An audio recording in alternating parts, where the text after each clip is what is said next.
Assalamualaikum warahmatullahi wabarakatuh. Kembali hadir kajian tasawuf pada channel Pesan Bunyai tentang pentingnya ngaji ma'rifat. Bahasan kali ini tentang 3 level kesadaran dalam beragama. Dalam perjalanan rohani, manusia berbicara dengan 3 jenis bahasa kesadaran. Dari 3 jenis kalimat itulah kita bisa melihat di mana kiblat batin seseorang sedang mengarah. Yang pertama yaitu kalimat pengetahuan masa lalu, alam bawah sadar. Contohnya, menurut surat ini, menurut ayat ini, menurut ulama yang dulu. Nah, kalimat ini adalah pengetahuan past tense atau pengetahuan yang dikutip dari masa lalu. Kalimat jenis ini masih beroperasi di alam bawah sadar karena bersandar pada memori, hafalan, tradisi, dan referensi yang sudah berlalu. Kiblatnya ke belakang, bukan ke depan. Ini hanya pengetahuan teoritis, belum menjadi pengalaman rohani. Yang kedua yaitu kalimat real time, alam sadar. Contohnya, menurut saya saat ini, menurut guru saat ini bukan lagi past tense, tetapi kesadaran yang hidup. Berlangsung di real time. Manusia sedang menyadari apa yang sedang ada di depan dirinya, bukan sekedar mengutip masa lalu. Ini level kesadaran aktif. Kiblatnya jelas. Ada guru atau petunjuk yang berdiri di depan, bukan hanya di buku. Kalimat yang ketiga yaitu kalimat alam atas atau atas sadar ya. Diperjalankan dahulu baru disadarkan. Contohnya, saya diperjalankan, saya ditunjukkan, saya dipahamkan. Ini bukan hafalan, bukan pula hasil mikir. Ini adalah pengetahuan yang dialami duluan, di alam non-ruang dan waktu. Kemudian diturunkan ke dimensi real time sebagai bentuk kesadaran. Inilah alam di atas sadar, bukan sekedar sadar, bukan pula di bawah sadar. Ini adalah pengetahuan empiris rohani, bukan teoritis, dan bukan pula hasil analisa akal. Perbedaan mendasar teori empiris Qadim. Kalimat pertama sama dengan pengetahuan teoritis, bersumber dari ruang dan waktu.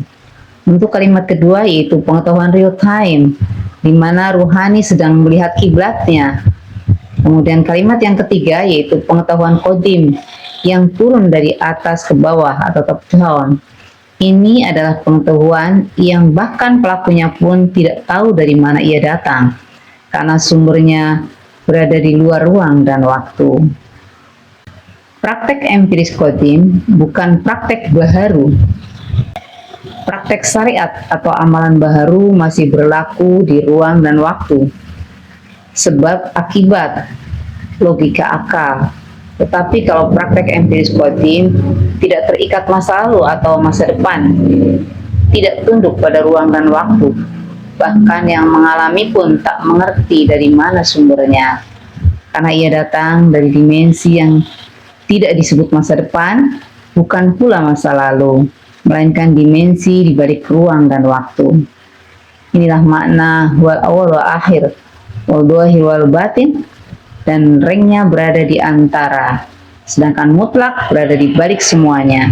Mutlak itu bukan awal dan bukan akhir, bukan zahir dan bukan batin, tetapi di baliknya. Kedudukan Rasul, tajali kalam Allah. Kalau seseorang meneliti mushaf dengan teliti, ia akan menemukan bahwa setiap perkataan Rasul bukanlah perkataan manusia. Itu adalah tajalli Allah melalui lisan manusia. Rasul bukan sekedar penyampai informasi.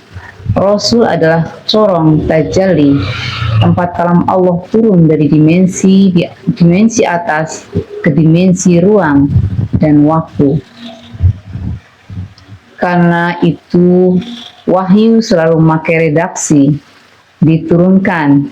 Ini menegaskan sumbernya bukan masa lalu, bukan ruang dan waktu yang sejajar, tetapi dimensi atas, yaitu dimensi kodim. Pengetahuan top down, yaitu cara Tuhan mendidik, ada dua sistem, yaitu bottom up dan top down. Bottom up adalah manusia belajar sendiri dari bawah, memakai akal, memakai logika, buku, tradisi, hafalan. Sistem ini mentok, tidak akan pernah bisa menembus dimensi atas. Kalau top down adalah pengetahuan yang turun dari dimensi kodim, melalui guru mursyid, melalui tajalli, melalui ilham yang benar, melalui perjalanan rohani. Pengetahuan ini datang dari atas ke bawah, datang dari kodim ke baharu, datang dari mutlak ke nisbi. Inilah kesadaran top down yang menjadi dasar perjalanan sufi kodim. Mengapa orang awam tidak akan mengerti? Karena alatnya tidak kompatibel. Akal manusia bisa hanya dirancang untuk ruang dan waktu, sebab akibat. Sedangkan pengetahuan kodim berada di luar semua itu. Maka sangat wajar jika manusia awam tidak paham, tidak sanggup membayangkan, bahkan tidak punya vocabulary untuk memahaminya. Ini bukan masalah bodoh atau pintar, tetapi masalah dimensi kesadaran. Kesimpulannya, pengetahuan kodim selalu memakai sistem, diturunkan bukan dipelajari, diperjalankan dulu, baru disadarkan, dibukakan bukan dilogikakan, top down bukan bottom up. Dan barang siapa telah dipandu ke sistem top down, maka ia sedang disiapkan untuk perjalanan menuju kiblat ruhani, mengenal tajalli dan kembali kepada Allah lewat wasilah yang benar. Demikian yang dapat kami sampaikan. Mohon maaf sekiranya banyak hal yang kurang berkenan dalam penyampaian kami. Akhir kata, ilahi anta maksudi waridho kamatubi. Wassalamualaikum warahmatullahi wabarakatuh.